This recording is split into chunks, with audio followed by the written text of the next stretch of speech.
नमो अरिहन्ताणं नमो सिद्धाणं नमो आयरियाणं नमो अध्यायाणं नमो लोये सव्साहुणं तीन भुवन में सार वीतराग विज्ञानता शिव स्वरूप शिव का नमो त्रियोग संहारी के। यह परम मांगलिक ग्रंथ श्री छैडाला जी है। इसके रचयिता पंडित दौलत राम जी है। छैडाला की दूसरी ढाल में हम कुदेव का स्वरूप समझ रहे हैं, जिसमें अभी तक हमने ये चर्चा करी कि कुदेव का स्वरूप कैसा होता है, उनकी पहचान के चिन्ह क्या क्या होते हैं, है ना।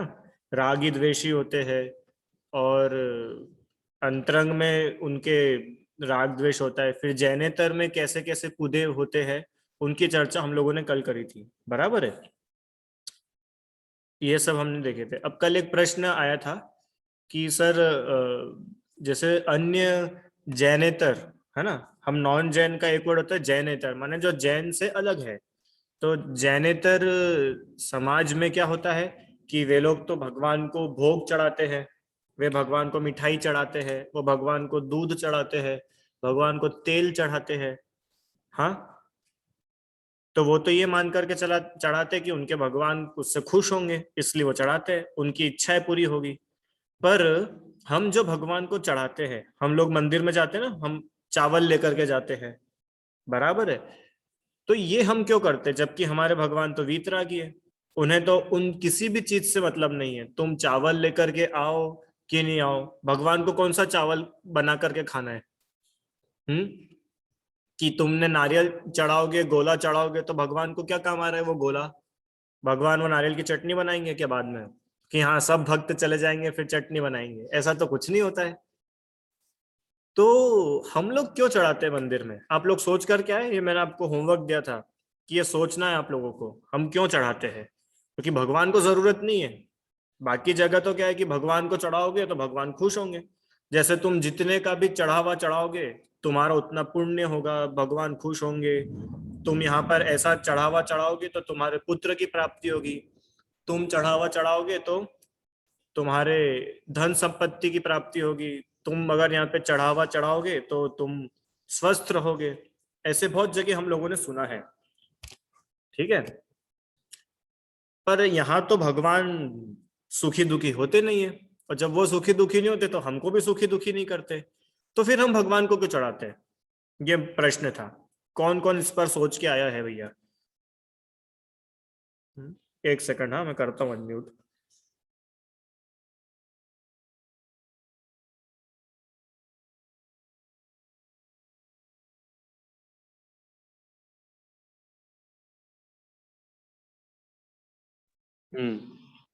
बोलो भाई। अरहम। भैया जी इसके दो रीजंस है। जैसे सारे सारी चीजों में उससे ही वापस बीज उगता है, पर चावल है उसका, अगर अपन चावल बनेंगे तो उसका तुम कभी नहीं, बीज नहीं उगता। तुम प्रश्न नहीं समझे। मैंने ये नहीं पूछा कि चावल क्यों चढ़ाते हैं, मैं तो कोई भी चीज के लिए पूछ रहा हूँ कि हम कोई भी चीज भगवान को क्यों चढ़ाते हैं।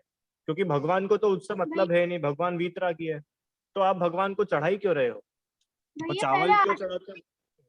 पहले हाँ, आचार्यों ने कहा था कि पहले भाव पूजा ही करनी चाहिए, पर फिर लोगों का उस पे मन हटने लगा, तो फिर आचार्यों ने ये बोला कि ये अर्घ लेना चालू करो। ठीक है। एक पॉइंट उन्होंने ऐसा बताया कि भैया भाव पूजा ही करना चाहिए, पर अगर आपके भाव नहीं लग रहे तो आप द्रव्य चढ़ाए, है ना। मैंने तो कभी ऐसा पढ़ा नहीं है, मैं भी पूछ कर पढ़ के बताऊंगा कि ये सही है कि। आराध्या। भैया मुझे दो पॉइंट पता है। एक है कि हम्म।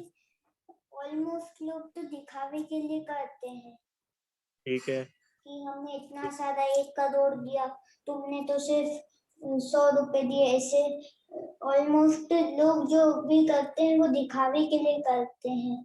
और जो कुछ अच्छे लोग होते हैं, मतलब श्रावक गण, वो चाहते हैं कि हमारा पुण्य बढ़े, उसके लिए हम भगवान के लिए कुछ भी करें। भले भगवान ना ले लेकिन हम उन्हें देते हैं। ठीक है दिव्यांश, जल्दी बताओ भाई, फिर अपने को डिस्कस करना है। हाँ, लड्डू क्यों वैसे चढ़ा? लोग क्या लड्डू खाली हाथ नहीं जाते? वैसे हम 3 लोग के नाथ के पास खाली हाथ क्यों जाए, इसलिए हम चावल लेके जाते हैं, द्रव्य लेके जाते हैं। Good, nice. आशी बोलो।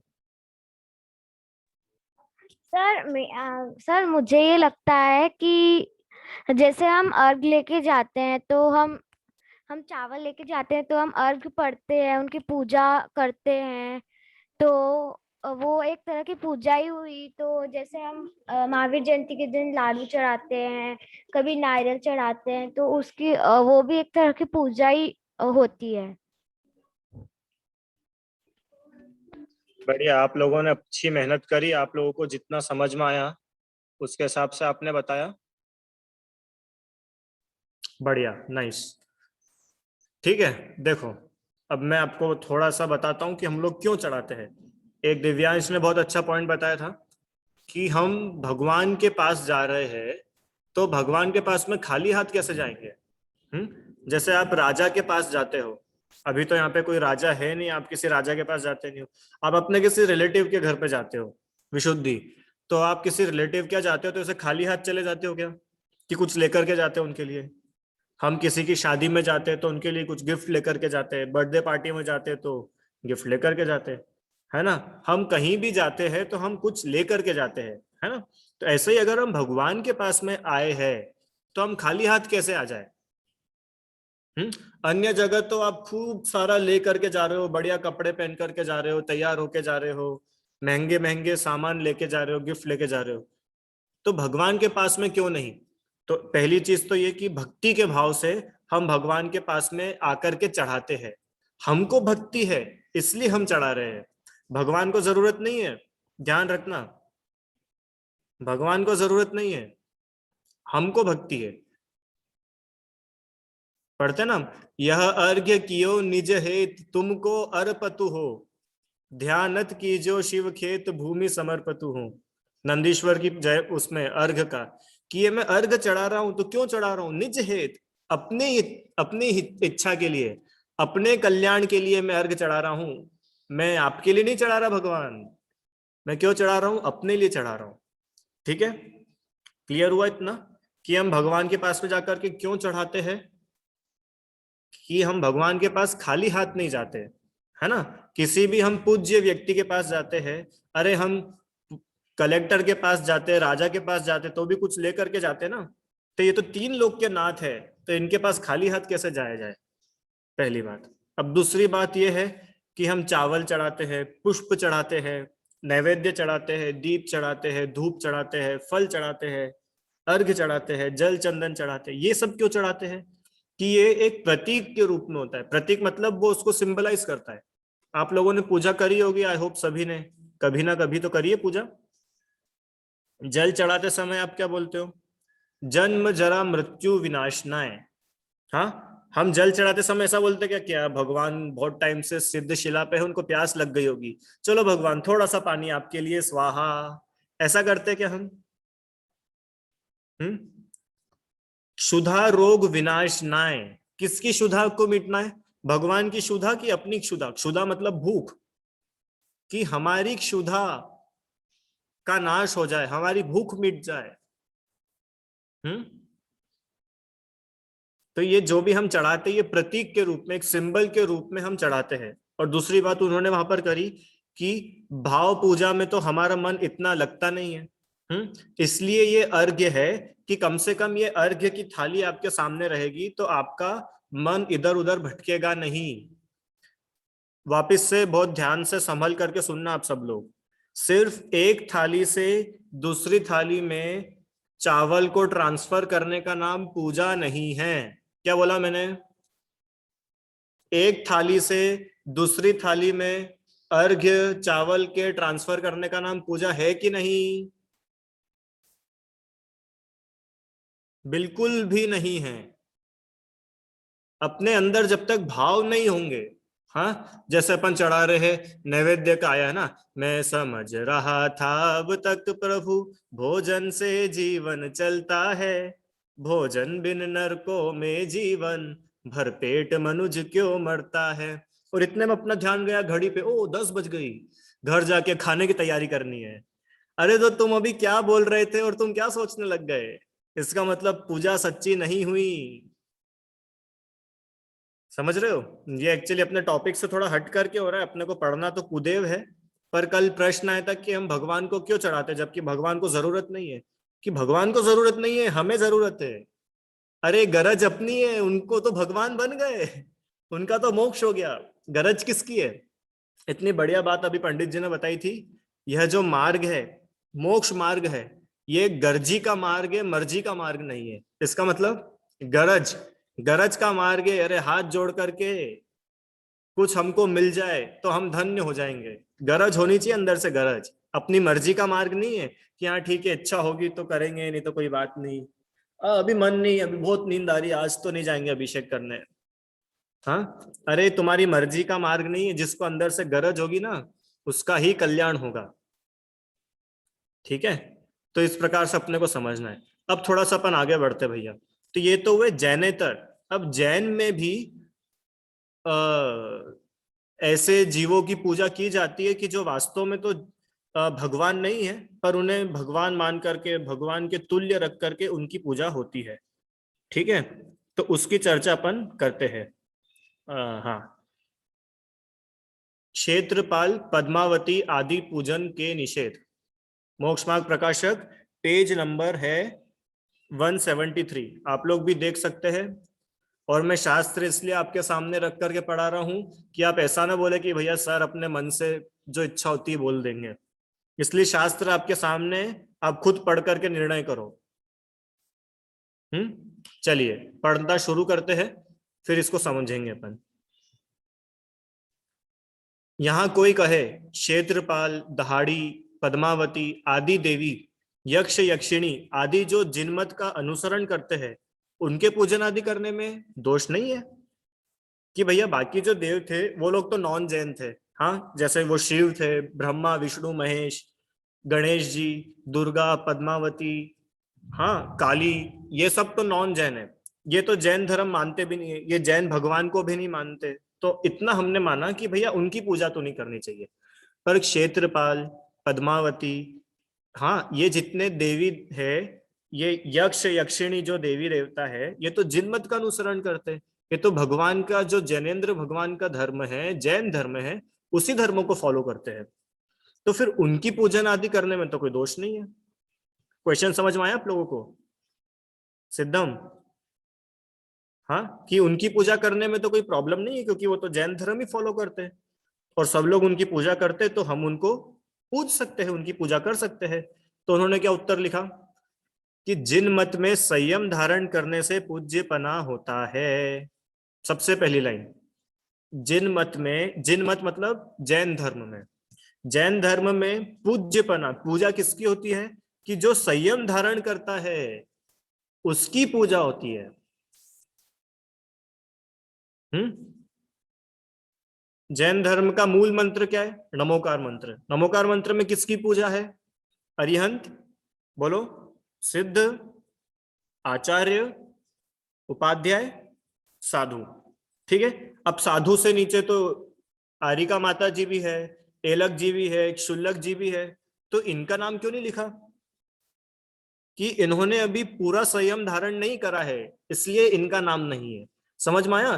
कि जब आरिका माता जी, एलक जी, शुल्लक जी जो हमसे बहुत बड़े हैं, उनकी तक अष्ट द्रव्य से पूजा करना नहीं लिखा है, तो फिर ऐसे देव, स्वर्ग के देव जो तो संयम भी धारण नहीं करते, उनकी पूजा कहां से होगी? तथा इनको सम्यक्त्व मानकर पूछते हैं। स्वभवन अतिरिक्त में सम्यक्त्व की मुख्यता नहीं है। अब कोई बोलता है कि भले ही वो संयम धारण नहीं कर रहे, पर वो सम्यक दृष्टि है, और वो सम्यक दृष्टि है इसलिए हम उनकी पूजा कर रहे हैं। तो टोडरमल जी साहब उत्तर देते हैं कि भैया भवन अतिरिक्त, भवनवासी, व्यंतर, ज्योतिष, इनमें तो सम्यक दृष्टि बहुत कम होते हैं। ठीक है, और अगर तुम सम्यक दर्शन के बल पे ही पूजा करते हो तो सर्वार्थ सिद्धि के देव, लोकांतिक देव, वो देव है बड़े बड़े देव, उनकी क्यों नहीं पूजा करें? अरे जब हमको सम्यक दर्शन के हिसाब से पूजा करनी है तो लोकांतिक देव, हाँ सर्वार्थ सिद्धि के देव, अरे सौधर्म इंद्र मतलब जो नेक्स्ट भाव में भगवान बनने वाला है, आप सौधर्म इंद्र की पूजा करो ना। क्यों विशुद्धि? सौधर्म इंद्र को अर्घ चढ़ाया कभी आपने? हाँ, सौधर्म इंद्र पता है आपको? सौधर्म इंद्र नियम से नेक्स्ट लाइफ में भगवान बनने वाला होता है, नियम से। और सोचो कितना महापुण्यशाली सम्यक दृष्टि जीव है। एक सौधर्म इंद्र अपनी लाइफ में न जाने कितने भगवानों के पंच कल्याणक मना लेता है। एक सौधर्म इंद्र अपनी लाइफ में न जाने कितने कितने तीर्थंकरों के पंच कल्याणक सेलिब्रेट करता है, न जाने कितने तीर्थंकरों का जन्माभिषेक करता है। कितना पुण्यशाली जीव है, तो तुम उसकी पूजा करो ना। सौधर्म इंद्र की तो आज तक पूजा करी नहीं, जबकि वो तो स्वर्गो देव का राजा है, स्वर्गो में सबसे उच्च माना जाता है उसे, उसकी पूजा नहीं है। तो फिर बोलोगे कि नहीं, ये जो पद्मावती क्षेत्रपाल आदि है इनको जिन भक्ति बहुत विशेष है, ये जिनेंद्र भगवान के विशेष भक्त है, तो भक्ति की विशेषता तो सौधर्मेंद्र के भी है, वो सम्यक दृष्टि है, उसे छोड़कर इन्हें किस लिए पूछे? देखो आई गई लाइन, अपन ने तो पढ़ी ही नहीं थी, देखो वही की वही लाइन आ गई ना कि सौधर्मेंद्र तो इनसे ज्यादा भक्ति करता है। तुम क्या समझ रहे हो सौधर्मेंद्र को? अपन लोगों ने पद्म पुराण पढ़ा ना, उसमें जब मुनि सुव्रतनाथ भगवान के पांचों कल्याण हो रहे थे, कैसे स्वर्ग से देव आए, स्वर्ग से पालकी लेकर के सौधर्म इंद्र उतरा, लोकांतिक देव उनके वैराग्य की अनुमोदना करने के लिए आए, कितना सारा अपन उसमें पढ़ा था। तो और वो सब तो सम्यक दृष्टि है, पक्के में सम्यक दृष्टि है, सर्टिफाइड। उनकी पूजा करो कि नहीं? उनकी हम नहीं करेंगे। क्यों? क्योंकि बाकी लोग नहीं करते ना, बाकी लोग जो करेंगे हम तो वही करेंगे, तो ये तो कोई बात नहीं हुई। आगे फिर एक और लॉजिक दिया कि अगर तुम ऐसा कहोगे कि जिस प्रकार राजा के प्रतिहार आदि है उसी प्रकार तीर्थंकर के क्षेत्रपाल है। क्या लिखा है? राजा के प्रतिहार। प्रतिहार मतलब मालूम है? प्रतिहार मतलब कि जो व्यक्ति आपको राजा से मिलाता है, अपनी लैंग्वेज में बोले तो पीए, पर्सनल असिस्टेंट। जैसे आपको अगर मोदी जी से जाकर के मिलना है तो रिदम डायरेक्ट मोदी जी तुमसे फोन पे बात कर लेंगे क्या? कि नहीं मेरी बहुत इच्छा है, वो स्कूल की छुट्टी नहीं कर रही है प्रिंसिपल मैडम, तो मेरे को मोदी जी से बात करनी है, एक बार प्लीज करा दो। तो मोदी जी डायरेक्ट बात करते क्या किसी से? नहीं करते। उनसे बात अगर आपको करनी तो क्या होगा कि एक प्रोसीजर है कि आप पहले प्राइम मिनिस्टर ऑफिस में एक ईमेल डालिए, उनको एक लेटर लिखिए, फिर उनके पीए से अपॉइंटमेंट लीजिए, और फिर अगर मोदी जी को लगेगा कि आपसे मिलना है तो आपको टाइम मिलेगा। प्रोसीजर है ना उसका। माने अगर राजा से मिलना है तो राजा का जो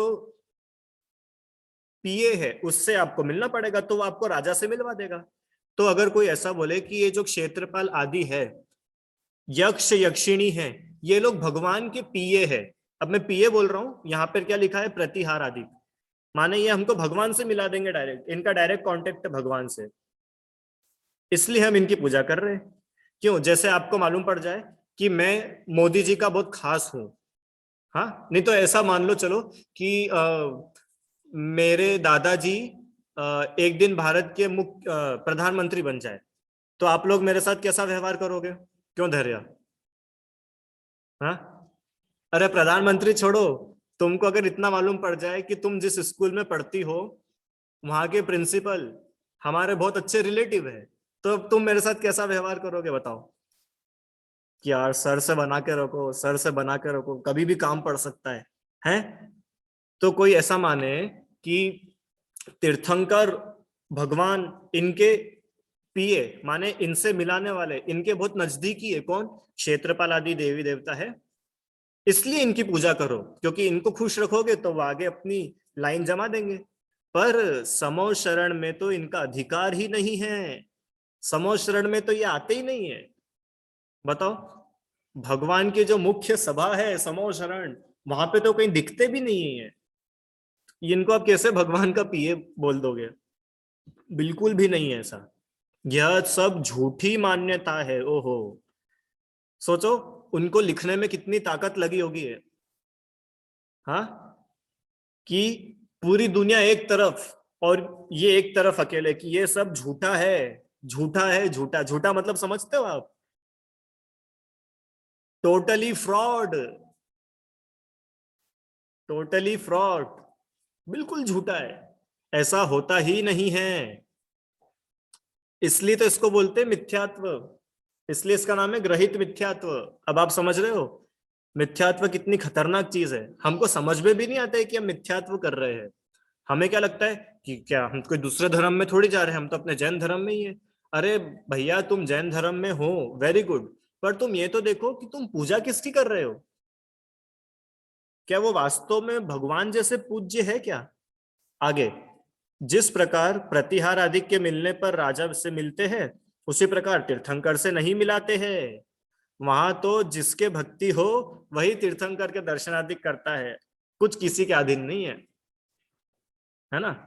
ओहो, देखो तो अज्ञानता, आयुध आदि सहित रौद्र स्वरूप है जिनका, उनकी गा गा करके भक्ति करते हैं। और जिन मत में तो रौद्र रूप पूज्य हुआ, तो यह भी अन्य मत के समान हो जाएगा। रौद्र रूप मतलब जो बहुत गुस्से में है, जिनके हाथ में तलवार हो, जिनके हाथ में त्रिशूल हो, हाँ, जो ऐसे गुस्से में खड़े हैं, हथियार लेकर के खड़े हैं। क्यों? क्योंकि हम जैन धर्म के रक्षक है ना, यक्ष यक्षिणी हम रक्षक है, तो हमारे पास में हथियार है। तो हथियार वाले की पूजा कब से होने लगी? अगर कोई हाथ में हथियार आयुध लिए हुए है, तो जैन में और नॉन जैन में अंतर ही क्या बचेगा? हाँ, वो गदा लिए हुए है, तुम त्रिशूल लिए हुए हो, फर्क क्या पड़ा? इस प्रकार तीव्र मिथ्यात्व भाव से जैन मत में भी विपरीत प्रवृत्ति का मानना होता है, और इसीलिए क्षेत्रपाल आदि को भी पूजना योग्य नहीं है। समझ में आया भैया? बिल्कुल पूजा के योग्य नहीं है। अब आप लोग बुरा मानो, आप लोग भला मानो, पर भैया सच बात तो ये ही है। ठीक है? अब खैर आप लोग तो बच्चे हो, आपको इतना समझ में पता नहीं आया भी होगा कि नहीं होगा, पर भैया जो बड़े लोग मेरी क्लास सुन रहे होंगे, आई होप आप लोगों को कुछ तो समझ में आया होगा कि ये पूजने योग्य क्यों नहीं है। कि क्या बात कर रहे हो सर, हम तो जब छोटे थे जब से हमारे घर में पूजा होती है, और आप बिल्कुल अभी मना कर रहे हो। कि भैया बहुत चीजें उल्टी उल्टी होती है, तो तुम सब करोगे क्या? ऐसा नहीं है। अरे जो पूजा के योग्य है उनकी पूजा करो, हाँ उनकी हम विनय जरूर करेंगे, हम उनकी डिसरिस्पेक्ट नहीं करेंगे, हम उनकी विनय करेंगे। जैसे हम एक मोक्ष मार्ग में चलने वाले जीव है, हम मनुष्य है, वैसे वो देव है, वो हमारे साधर्मी है। हम जैन धर्म को फॉलो करते हैं, क्यों श्रेष्ठ? जैसे मैं जैन धर्म को फॉलो करता हूं और तुम भी जैन धर्म को फॉलो करते हो, तो अपन दोनों आपस में कौन हुए? साधर्मी। साधर्मी मतलब समान धर्म वाले। हाँ, जैसे दिव्यांश है और अरहम है, ये आपस में कौन हुए? कि हम साधर्मी है ना, समान धर्म को फॉलो करते। तो भैया क्लास में कोई खाना पीना नहीं है, मैं बार बार बोल चुका हूं, ये धर्म की क्लास है, थोड़ा अपन, अब मैं क्या वैसा होता ना, मन हो सा जाता कि अब पढ़ाओ ही मत आप लोगों को। कितना समय हो गया आप लोगों को पढ़ते पढ़ते? 1 साल पूरा हो जाएगा, हो ही गया होगा 1 साल, तो 1 साल में हम इतना भी नहीं समझ पाए। बात तो हम मोक्षमार्ग प्रकाशक और ग्रहित मिथ्यात्व की कर रहे हैं, इतनी बड़ी बड़ी बातें, और इतनी छोटी बातें ही हमसे नहीं छूट रही है। थोड़ा ध्यान रखो भैया, अपन भगवान की वाणी को पढ़ रहे हैं, घर से पढ़ रहे, तो इसका मतलब ऐसा नहीं चाहे जैसा करे, इच्छा हो वैसा, लेट के इच्छा हुई तो लेट के सुन लिया, खाते खाते इच्छा हुई तो खाते खाते सुन लिया। समझ में कभी भी नहीं आएगा, भूल जाना, आपको समझ में आएगा, याद रखना। बिल्कुल समझ में नहीं आने वाला है। सिर्फ 40 मिनट आपका एक सेशन हो जाएगा कि आपके कानों पे कुछ बात पड़ी है, दैट्स इट, कुछ भी समझ में नहीं आएगा। विनय चाहिए सबसे पहले, विनय। अगर विनय नहीं है, मैंने बोला ना आपको, ये गर्जी का मार्ग है, आपको गरज होनी चाहिए, गरज। एक बात बताओ, अभी आप लोगों का स्कूल चालू होता है ना, और आपके स्कूल में सामने आपके क्लासरूम में प्रिंसिपल मैडम आई, और प्रिंसिपल आपको कुछ बोल रही है, तो आप अपना टिफिन खोल के खाने लग जाते हो क्या उनके सामने? क्यों विशुद्धि? हाँ, वहां तो प्रॉपर डिसिप्लिन फॉलो होता है। ऑनलाइन क्लास में तुम कर लेते हो इतना, सामने प्रिंसिपल हो, और वो प्रिंसिपल के हाथ में आपकी ग्रेड्स है, वो सब देख रही है कौन बच्चा कैसे कर रहा है। क्यों अरहम? अब अरहम के दोनों हाथ नीचे हो गए, और नहीं भैया अभी खाना नहीं खाना, अभी ग्रेड्स मिलेगी अपने को। अच्छा, ग्रेड मिलेगी तो तुम कुछ नहीं करोगे, और यहाँ तुमको मोक्ष मिल रहा है, यहाँ तुम भगवान बनने वाले हो, और अपने को कुछ उस चीज का इंपॉर्टेंस ही नहीं है। क्या पढ़े अपन, हम बताओ। और कहने को तो हमने लेवल 1 2 3 4 पढ़ लिया, कहने को पद्म पुराण पढ़ लिया इतनी सी उम्र में हमने, कहने को 6 डाला पढ़ लिया आधी, और इतना ही अपने में विवेक नहीं है। मिथ्यात्व पढ़ते पढ़ते भी मिथ्यात्व कर रहे हो। आप लोग थोड़ा विचार तो करो, आप क्या किसके शब्द पढ़ रहे हो, किसकी वाणी पढ़ रहे हो, कुछ अंदर से सोचना, कभी बैठ के सोचना आप क्या पढ़ रहे हो, किसको पढ़ रहे हो आप। ये कोई हम चेतन भगत की नॉवेल नहीं पढ़ा रहा हूं मैं आप लोगों को यहाँ पे, कि ठीक है पढ़ ली तो पढ़ ली, नहीं पढ़ी तो कोई बात नहीं, खाना खाते खाते, टीवी देखते देखते, गाना सुनते सुनते। अरे तीर्थंकर की वाणी है, तीर्थंकर आपको पता है तीर्थंकर मतलब कौन, गणधर मतलब कौन। मोक्ष मतलब क्या होता है? ये ऐसे मोक्ष मिल जाता है क्या चाय पीते पीते, कि नहीं सर वो बाहर मौसम बहुत अच्छा हो रहा है इसलिए मन हो गया मेरा। अच्छा, क्यों भगवान के समो शरण में जाओगी धैर्य, तो जेब में चॉकलेट रख के जाओगी तुम, क्या वो कभी वहां लेट हो जाएगा तो थोड़ी चॉकलेट तो खा ही लेंगे समो शरण में, क्यों? अरे एंट्री नहीं है वहां पे ऐसे व्यक्ति को, वो सब बाहर ही रह जाते हैं बाहर। जिसको नाच गाना देखना पसंद है ना, वो नाच गाने में रह जाता है समो शरण में। जिसको सीन सीनरी देखना पसंद है ना, वो वही रह जाता है। थोड़ा विचार करो भाई, अपन क्या पढ़ रहे, किसको पढ़ रहे। क्योंकि जब तक आपके अंदर विनय नहीं होगी ना, वास्तव में आपके कुछ भी नहीं घुसेगा, कुछ भी नहीं घुसने वाला है। आज ही भाई साहब ने इतनी बढ़िया बात बताई। कोटा के जो बच्चे शायद वो लोग जानते होंगे, युगल जी बाबू जी को आप कौन कौन जानते हो? केवल रवि किरणों वाली पूजा पढ़ी आपने? केवल रवि किरणों वाली, उसमें हे गुरुवर शाश्वत सुख दर्शक, या नग्न स्वरूप तुम्हारा है, जयमाला बहुत सुंदर है। वो पूजा जिन्होंने लिखी है युगल जी ने, वो जब भी कोई विषय पढ़ाते थे, कितना कठिन से कठिन आध्यात्मिक विषय भी हो, ध्यान से सुनना आप लोग, आज ही मुझे बताया, कितना कठिन से कठिन अगर आध्यात्मिक विषय भी हो, कि भैया सुनने मात्र से सम्यक दर्शन हो जाए, उस विषय को भी वो उसके पहले 7-8 क्लासेस तो खाली नॉर्मल चरणान योग की लेते थे। पता है क्या बोलते थे वो? अभी तुम्हारी भूमि कठोर है, माने अभी तुम्हारी भूमि, जैसे आपको कोई पेड़ लगाना हो विशुद्धि, हाँ, तो आपके घर में जो फर्शी है उसके ऊपर बीज डाल दो, तो पेड़ उगेगा कि नहीं उगेगा? आपके जो टाइल्स है उस पे बीज डाल दो, अपन पानी भी डालेंगे, उस पे धूप भी आएगी, उग जाएगा पेड़। कठोर जमीन पे नहीं उगता है, नरम जगह चाहिए। हाँ, तो जो सम्यक दर्शन का बीज हम डाल रहे हैं ना, ये ऐसी कठोर कठोर जगह पे नहीं डलता है, नरम नरम भूमि चाहिए भैया, नरम बनो अंदर से। इतने कठोर रहोगे नहीं होने वाला। ये ऑनलाइन के दुष्परिणाम है। अभी सामने बैठे होते आप लोग तो करके बताता कोई। मतलब देखो, 40-45 लोग क्लास में हैं, और वीडियो कितनों के ऑन है? सिर्फ 2 4 और 2 6 और 1 7 व्यक्ति के मोबाइल वीडियो ऑन है, माने मतलब हमको ये समझ नहीं आता, वीडियो ऑन करने में आप लोग का क्या जाता है। मैं सच्ची बोल रहा हूं, अगर आपके अंदर वास्तव में विनय नहीं है ना, कुछ नहीं हो सकता है, कुछ नहीं। अरे तीर्थंकर भी आकर के तुम्हें बोलेंगे तो तुम नहीं समझ पाओगे। मारीची की कहानी आप सबको मालूम है ना? मारीची की कहानी पता है सभी को? कि हाँ, कहानियां तो हमने सब सुन रखी है, पर अपने जीवन में आज तक उतारी नहीं हमने। यही तो गलती है हमारी। हमारी जो पढ़ाई चल रही है ना, सब इंफॉर्मेटिव पढ़ाई चल रही है, इंफॉर्मेशन मिलती जाए। हाँ, पद्म पुराण की पूरी, सर आप तो कहीं से भी पूछ लो, आप तो ये भी पूछ लो वनवास में लक्ष्मण की किससे शादी हुई थी, हम उसका नाम भी बता देंगे। तो इससे होगा क्या? क्या होगा इससे बताओ? इंफॉर्मेशन इकट्ठा करने से होने क्या वाला है बताओ नवधा? तुमको बहुत इंफॉर्मेशन होगी, तुमको 6 डाला पूरी याद हो गई, तुमको समय सारजी पूरा याद हो गया गाथा नंबर के साथ, तुमको प्रवचन सार जी पूरा नंबर गाथा के साथ याद हो गया, तो इससे होने क्या वाला है ये बताओ ना।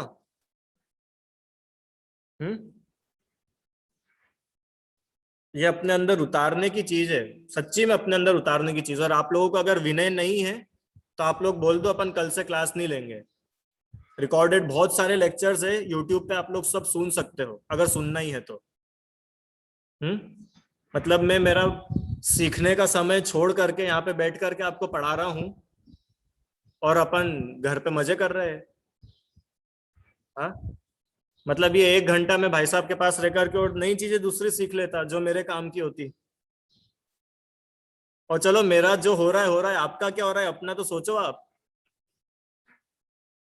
इसका नाम है मोह महामद पियो अनादि, भूल आपको भरमतवादी। अभी भी मोह है, मोह खाने का मोह, पीने का मोह, गाने सुनने का मोह, टीवी देखने का मोह। अपने कल्याण की भावना नहीं है ना, गरज नहीं है। गरज ऐसी नहीं होती है, गरज ऐसी नहीं होती है, गरज नहीं है अपने को सच्ची में।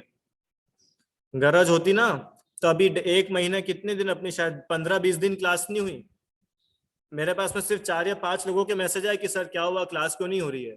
बाकी कोई दिक्कत ही नहीं है। जिस दिन मैसेज आ जाएगा उस दिन ज्वाइन कर लेंगे। वो तो आश्चर्य होता है, मैं आज सोच रहा था अपना जो ग्रुप बना हुआ है क्लास का, उसमें ऑलमोस्ट 260 लोग, 250 से 260 लोग ऐड है ग्रुप में। तो क्लास में कितने लोग हैं?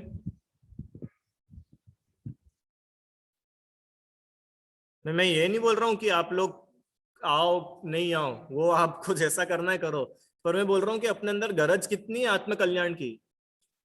क्यों आराध्या, अभी तुम डॉक्टर के पास में बैठी हो सामने और डॉक्टर तुमको कोरोना का इलाज बता रहा है, तो उनकी बात ध्यान से सुनोगी कि डॉक्टर प्लीज, आप भले ही बोल रहे होंगे पर अभी मेरा चाय पीने का टाइम है, मैं थोड़ी चाय पी लूं, ऐसा करोगे? क्यों क्यों, वहां तुमको गरज है ना, वहां तुमको गरज है। अभी समझ में आया गरज मतलब? वहां पे हमको गरज है कि मैं मर नहीं जाऊं, वो गरज है तुमको। और यहाँ पे तो तुम्हारा एक भव बच रहा है कोरोना में, यहाँ तुम्हारे अनंत अनंत भव बचा रहे श्री गुरु, उसकी अपने को गरज ही नहीं है। ऐसे काम नहीं होता यार।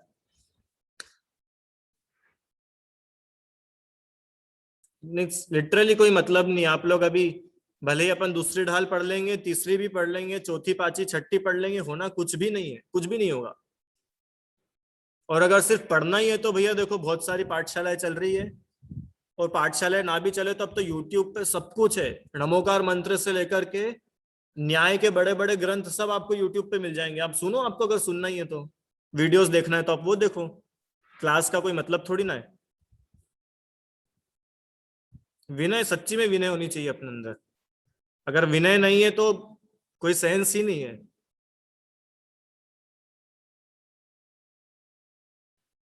कोई सेंस नहीं है।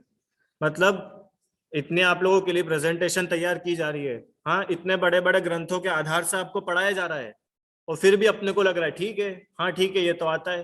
तो इन्फॉर्मेशन के लिए पढ़ाई नहीं हो रही है, मैं बार बार बोल रहा हूँ। अगर इन्फॉर्मेशन के लिए पढ़ाना होता ना तो मैं वापस तीसरी ढाल बीच में से छोड़ के पहली ढाल शुरू नहीं करता। अगर इन्फॉर्मेशन के लिए पढ़ाना होता तो अभी तक अपनी 5वीं ढाल कंप्लीट हो जाती। और आप लोग को अगर इन्फॉर्मेशन के लिए पढ़ना है तो वैसा हैंड रेस करके बता दो, तो कल से अपन वैसा पढ़ लेंगे। कि नहीं बस हमको तो बस जानकारी लेनी कि जैन शास्त्रों में क्या क्या लिखा है, कि हम भी बस पंडित बन सके, 4 लोगों के बीच में हम भी थोड़ा बहुत बोल सके। ऐसा अगर आप लोग का गोल है तो वैसा बताओ, अपन वैसा करेंगे कल से। हम्म